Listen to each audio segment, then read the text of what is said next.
Le comité de suivi et d'évaluation de la mise en œuvre des réformes politiques consensuelles a remis son rapport ce 30 août au chef de l'État. Qu'ont-ils proposé de nouveau pour que l'institution Sénat, décriée par une partie de l'opinion, puisse être plus consensuelle en prenant en compte les critiques formulées à son encontre? La rédaction a réuni pour vous quelques informations sur les recommandations faites au chef de l'État.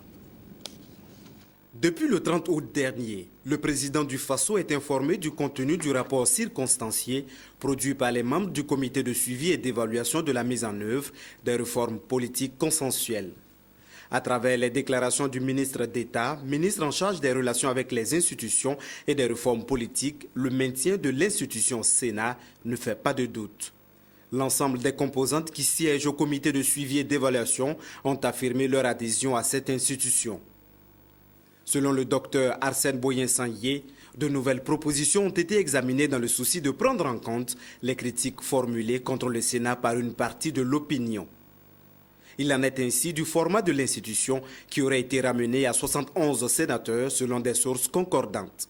Le nombre de sénateurs représentant les régions ainsi que ceux nommés par le président du Faso est revu à la baisse pour tenir compte des inquiétudes exprimées sur le coût du Sénat. Autre préoccupation qui aurait été prise en compte, c'est l'âge des sénateurs. Selon les statistiques, près de 80% de la population ont entre 15 et 35 ans.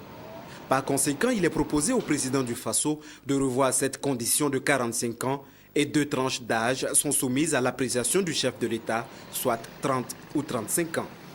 Le souci d'éviter un Sénat dominante CDP, le parti au pouvoir, est envisagé et pour ce faire, des formules sont proposées. La première législature, selon nos sources, s'annonce comme une période transitoire et exceptionnelle où des mesures politiques devraient être prises pour favoriser le pluralisme politique au Sénat.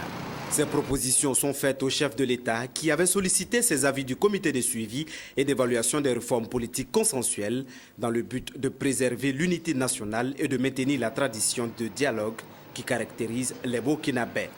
On connaîtra certainement d'ici là la décision du président Blaise Compaoré, sans doute à la prochaine rentrée du gouvernement.